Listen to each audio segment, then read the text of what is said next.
Turkana, where two women have defied their cultural boundaries to become the first ever female coxswains in Turkana County. A resilience that has allowed them to provide for their families and also earn them an unusual popularity in their community. Here's KTN's Myles Munroe, who tells us the story of these two women from Turkana County. Ningependa kila mtu afae life jacket. Kila mtu. Before the boat ride takes off, Samal Julie is in charge. She is not alone. Samal and 22-year-old Judy Eleyo are the first Turkana female coxswains. Alafu, in case boat ianze kwenda kutilt or roll kwa maji, usiwe unageuka. The Lake Turkana waters is their territory. Here they rule. And I trained as a coxswain. So my job title ni marine rescue in Turkana. The wheels are clearly turning. Time for change is ripe as the two went against culture restrictions, venturing into grounds that was for the men only. Katika jamii yetu ya Turkana, wasichana waruhusu na mambo ya bahari au na mambo ya kufuga ng'ombe.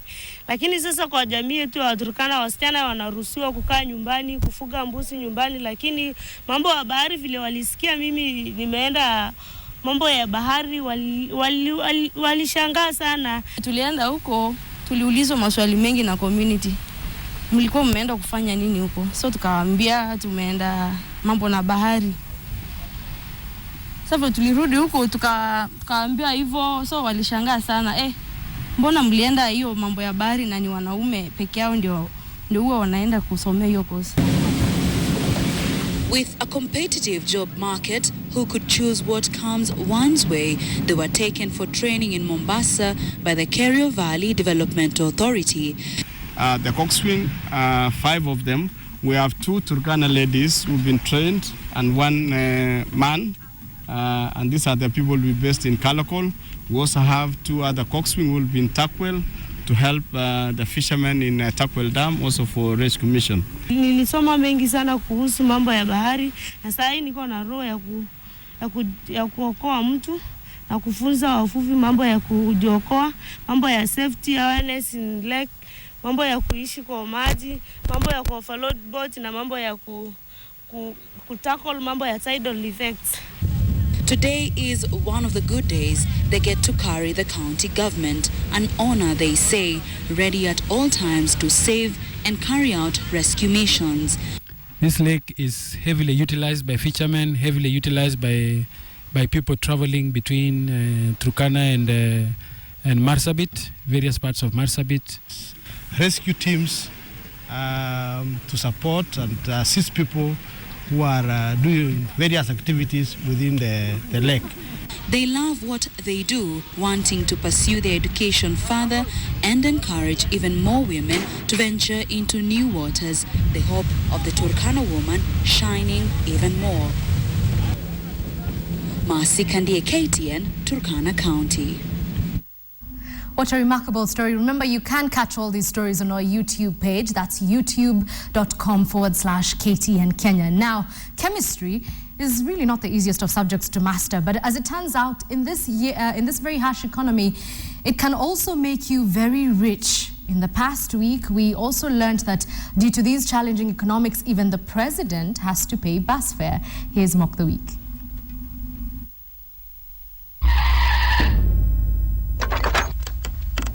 Well, a very good evening to you and welcome to Mock the Week. And as you wouldn't expect, we'll be talking about my new favorite preacher and chemistry aficionado, stroke entrepreneur, stroke drama teacher.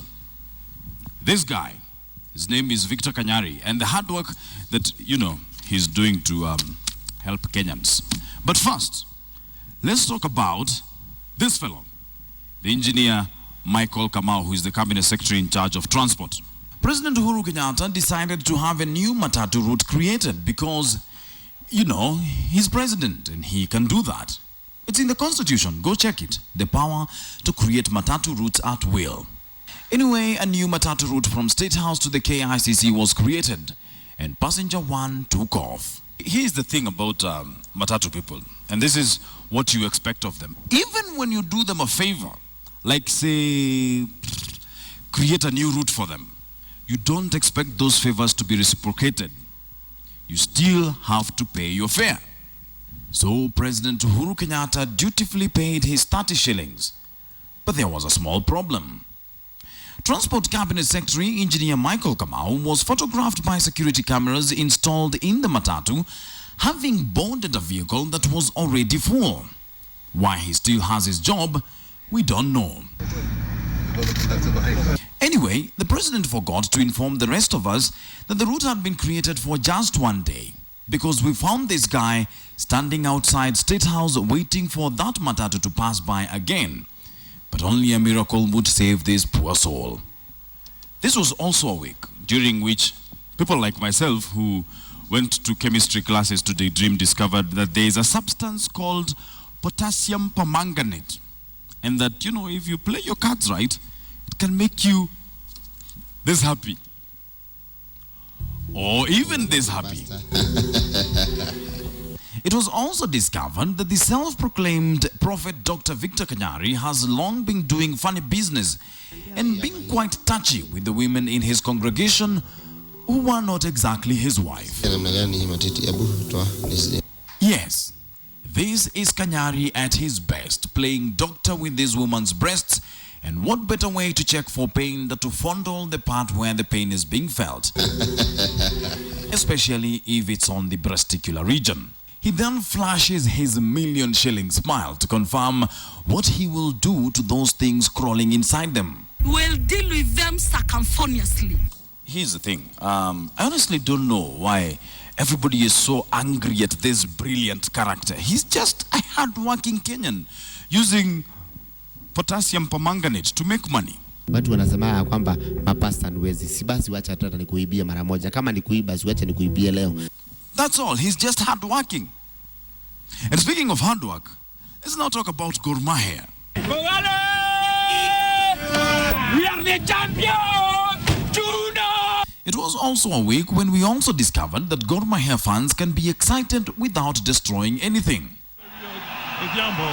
The fans are static. Okay, maybe I spoke too soon. Nitoka kwa nyumba yangu jana mpaka wa leo sijarudi. Sababu gani? Nimependa boli ya Gor. Sasa nimefurahia juu tumechukua hii ligi na kikombe. Hii matunda si adwale bwana. Hii matunda si mama yako bwana. Hii matunda ni adwale bwana. We are the champion! In all that excitement, it would not be difficult to understand why he wanted to drop his trousers. Here's some advice though. Only Kanyari is allowed to do inappropriate things in public and get away with them. Wilson Buru for KTN's Mock the Week.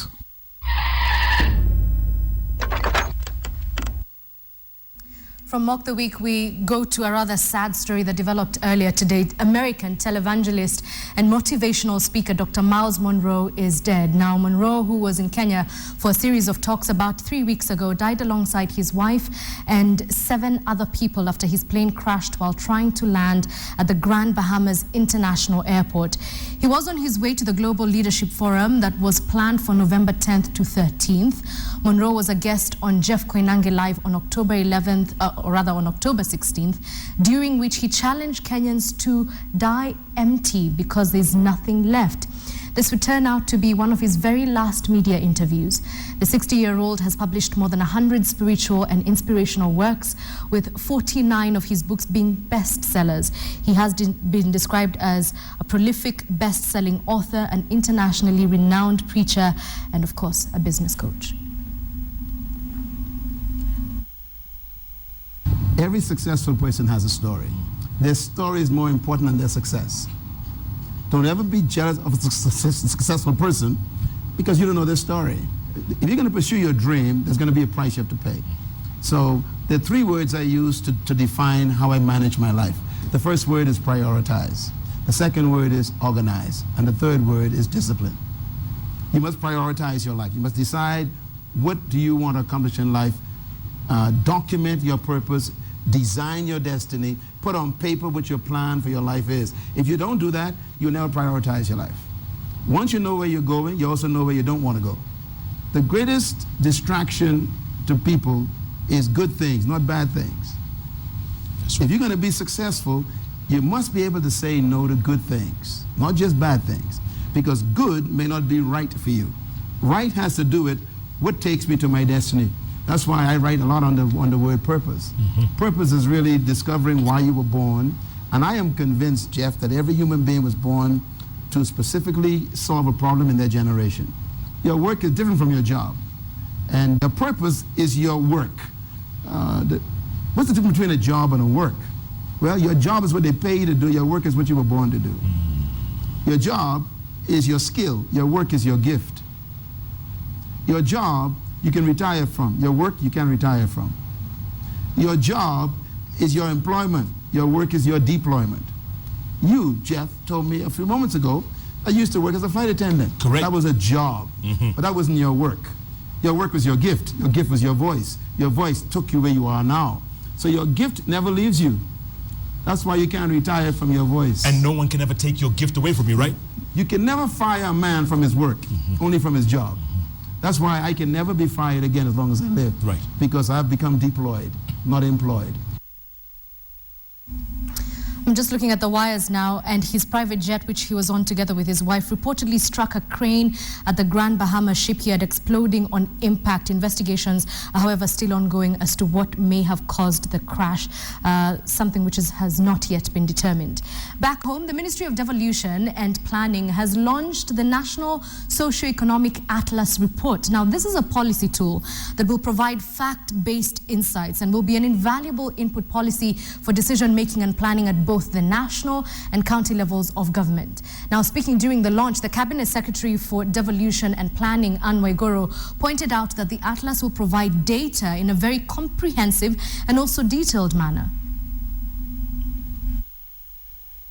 This is the first report that presents socioeconomic development indicators, especially at the sub-location level, and is a culmination of a nationwide welfare and poverty mapping project that was initiated in 2011. The Socioeconomic Atlas is a policy tool that will provide fact-based insights useful for planning.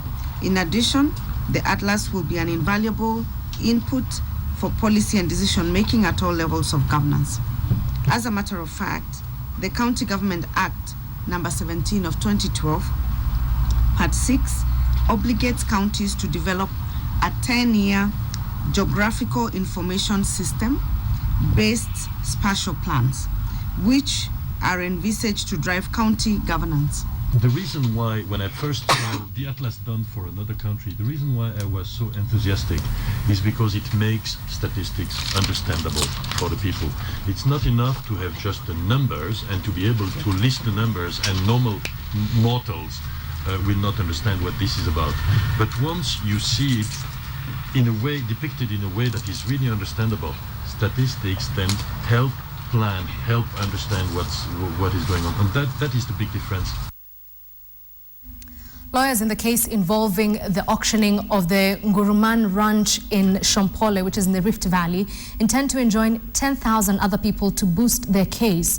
Lawyer Tom Ojenda said the concerned parties were not formally informed of the case, which came up for mention at the court in Machakos. Owners of Nguruman Limited advertised the sale of over 200,000 acres of the land to recover a fine imposed by a court on 4 of their members accused of trespassing on the land with their livestock. And you can see around this morning that the client has attended court. But those orders in the first instance were not served. They should not be served. It was not served. Because they were issued on the premise that he has defied the orders. Yes. These were issued on the premise that he had defied the orders. And he had not been served, and he was not aware of any orders that he was supposed to comply. So you are Members of the Teachers Union bid farewell to the late former NUT chairman Joseph Chirchir at an emotional funeral service held at Nairobi's AIC Milimani Church. Chirchir passed away earlier this month at a Nairobi hospital. He served as a NUT chairman between the years 2003 and 2007.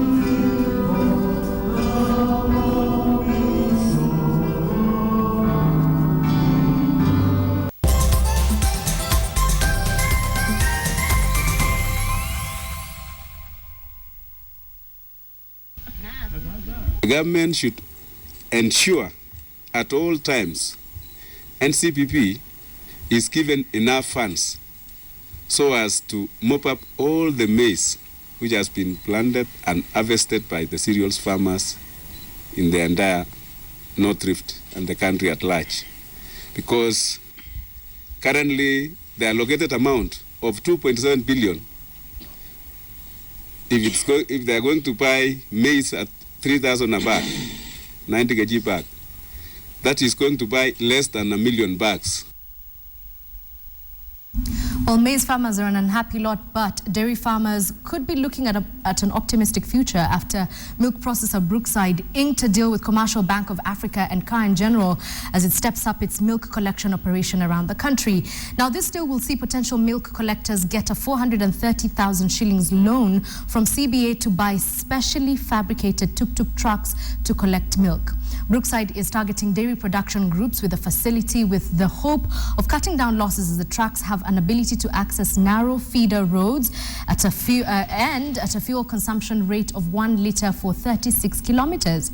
Last year, Brookside paid 270 million shillings to farmers in Nyeri County for raw milk deliveries, reflecting 10% growth over the previous year.